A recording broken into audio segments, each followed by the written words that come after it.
మాతృదేవో భవ పితృదేవో భవ. కుజుడు 28వ తారీఖు 7వ నెల 2025 నుండి కన్యారాశిలో ప్రవేశిస్తూ ఉన్నారు. అక్కడ 11వ తారీఖు 9వ నెల 2025 వరకు, అంటే నెల 15 రోజుల పాటు ఆయన కన్యారాశిలోనే సంచారం చేస్తారు. సింహం నుంచి కన్యలోకి మారుతున్నారు కాబట్టి ఇక్కడ ప్రతి రాశిలోనూ కూడా కుజుని యొక్క సంచారం నెల 15 రోజుల పాటు ఉంటుంది. ఒకరోజు అటు ఇటులో తేడాలో నెల 15 రోజుల పాటు సంచారం చేస్తూ ఉంటారు. ఈ రాశి నుంచి ఒక రాశి నుంచి ఇంకొక రాశికి మారేటప్పుడు ఏ రాశుల వాళ్ళకి ప్రయోజనకరంగా ఉంటుంది ఆయన యొక్క మార్పు, ఏ రాశుల వారికి కొంచెం వ్యతిరేక ఫలితాలు ఇస్తారు అనేటటువంటిది మనం ఇప్పుడు తెలుసుకునేటువంటి ప్రయత్నం చేద్దాం. ఇక్కడ కుజుడు ఎప్పుడు కూడా గోచారంలో కుజుడు ఎప్పుడు కూడా 3 రాసుల్లో ఆయన యోగాన్ని ఇస్తారు. విశేష దృష్టిలు ఉన్నాయి, కానీ 3 గ్రహాలకి, నవగ్రహాలలో 3 గ్రహాలకి విశేష దృష్టిలు ఉన్నాయి. 1 కుజుడైతే, 2 గురువు అయితే, 3 శని భగవానుడు. ఈ ముగ్గురికి విశేష దృష్టిలు ఉన్నాయి. అంటే ముగ్గురికి ఒకే రకమైన విశేష దృష్టి లేదండి. అందులో కామన్గా ఉండేటటువంటిది సప్తమ స్థానం మీద దృష్టి ఉంటుంది ఖచ్చితంగా ప్రతి గ్రహానికి, రాహుకేతువులతో సహా అందరికీ కూడా 7వ దృష్టి ఉంటుంది. ఇక్కడ కుజుడికి ఉన్నటువంటి విశేష దృష్టిలు ఏంటి అన్నట్టయితే 4, 8 స్థానాలు విశేష దృష్టిలు. అలాగే శనికి తీసుకున్నట్టయితే 3, 10 విశేష దృష్టి. సామాన్య దృష్టి మామూలే సప్తమంలో. ఇక గురువు కూడా అట్లాగనే 5, 9 స్థానాలు విశేష దృష్టి కలిగి ఉంటాయి. కానీ ఈ గోచార ఫలితాలలో విశేష దృష్టులు పరిగణనలోకి తీసుకోవాలి అనేటటువంటి విషయం మరి ఎక్కడ మనకి గోచరించదండి. విశేష దృష్టిలు ఎక్కడ మరి చెప్పబడలేదు. వాటి ఫలితాలు ఇలా విశేష దృష్టిని కూడా పరిగణలో తీసుకోవాలి అనేది అది కేవలం జాతకానికి మాత్రమే అని నా అభిప్రాయం. ఒకవేళ ఎవరికైనా మన జ్యోతిష మిత్రులు తెలుసున్నట్టయితే తెలియజేస్తే దాన్ని కూడా పరిగణలో తీసుకోవచ్చు.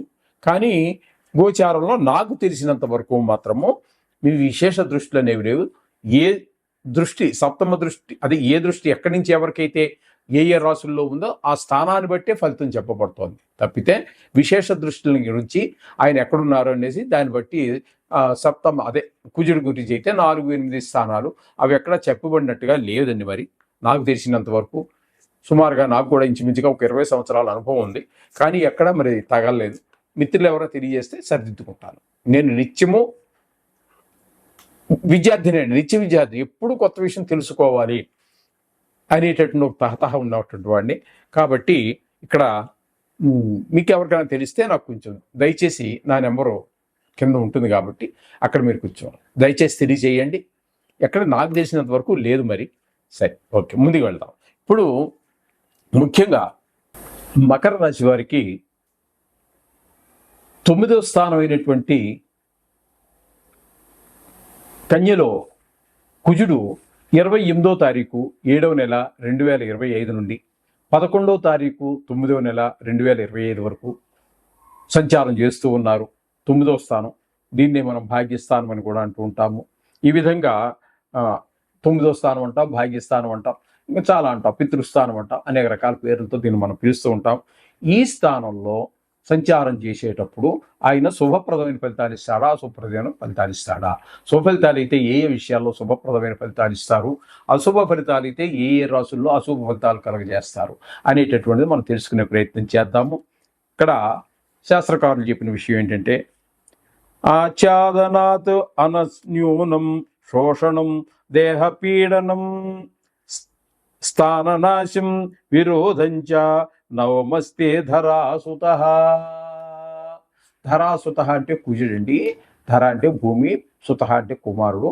ధనస్థానంలో కుజుడు సంచారం చేసేటప్పుడు, నవమస్తో భాగ్యస్థానంలో సంచారం చేస్తూ ఉండేటప్పుడు ఇచ్చే ఫలితాలు ఎలా ఉంటాయి అంటే శరీరం శుష్కరించిపోతూ ఉంటుంది, అనారోగ్యం కలుగుతూ ఉంటుంది, ఎవరితో మాట్లాడినా విరోధాలు వస్తూ ఉంటాయి, స్థాన చలనం కలుగుతూ ఉంటుంది, స్థానచలనం కూడా కలుగుతుంది. స్థాననాశనం అంటే ఆ, మనం ఇక్కడ ఉన్న స్థానం నుంచి బయట స్థానానికి పనిగా వెళ్ళటమో, లేకపోతే ట్రాన్స్ఫర్ అయిపోవటమో, లేకపోతే అక్కడ మరి బ్రాంచ్ ఏదో అక్కడ మొత్తం మీద ఉన్న చోటులో ఉండకుండా కొంచెం అనవసరంగానో అవసరంగానో తిరుగుతూ ఉండడం మాత్రం జరుగుతుంది. ఈ విధమైన ఫలితాలన్నీ కూడా మనకి 9వ స్థానంలో కుజుని యొక్క సంచారం వల్ల మనకి మకర రాశి వారికి ఈ విధమైన ఫలితాలన్నీ కలుగుతూ ఉన్నాయి. కాబట్టి ఏ ఏ విషయాల్లో మనకి ప్రతికూలంగా ఉన్నాడు అనేది చూసుకొని మీ వంతు ప్రయత్నంగా మీరు చేస్తూ నిత్యము కూడా మనం పూజలో ఒక 2 నుంచి 5 నిమిషాల పాటు ఈ పూజలో ఆ నవగ్రహాలకి సంబంధించినటువంటి బీజాక్షరాలు కావచ్చు, గాయత్రి కావచ్చు, శ్లోకాలు కావచ్చు, ఇంకా తదితరాలు చాలా చాలా చెప్పబడి ఉన్నాయి. అందులో ఏది చేసినా పర్వాలేదు.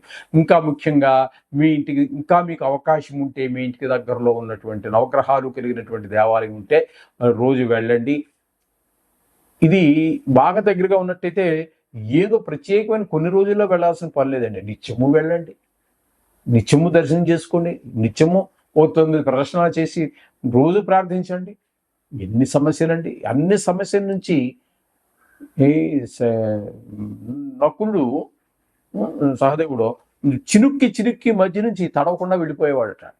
అలా మనం ఈ ఈ యొక్క నవగ్రహ మంత్రాలు రోజు కనుక మనం చదువుకున్నట్టయితే, లేకపోతే నవగ్రహాల చుట్టూ రోజు తిరిగినట్టయితే ఈ కష్టం నుంచి అంటే వాంఛికులనే కష్టం అనుకోండి, ఈ కష్టాలన్నీ మీద పడుతుంటే కూడా చినుక్కి చినుక్కి మధ్య నుంచి ఆయన ఎలా అయితే వెళ్ళిపోయాడో మనం అలా తప్పించుకుని వెళ్ళిపోవచ్చు, ఒక్క చినుకు కూడా మన మీద పడకుండా.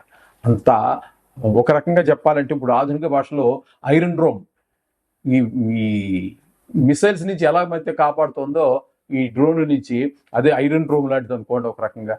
ఆ విధంగా మనకు బ్రహ్మాండంగా పనిచేస్తుంది. ఇవన్నీ తర్వాత దీంతో ఐరన్ డ్రోమ్తో కుజుని పోల్చడం కాదు, ఐరన్ డ్రోమ్నే కుజుడితో పోల్చుకోవాలి. ఆ విధంగా చేసినట్టయితే మనం చాలా చక్కగా వాటి నుంచి తప్పించుకుంటూ చాలా సుఖంగా మన జీవనం దీనికి దొరకకుండా పోవచ్చు. దేవుడు కూడా మనకి సహకరిస్తాడు. రోజు ఆయన ప్రార్థించడం ద్వారా మనకు ఆ దారి చూపిస్తాడు. ఆ చిరుక్కి చిరుక్కి మధ్యకి ఎలా పోవాలో అలా చేయండి. శుభం భూయాత్.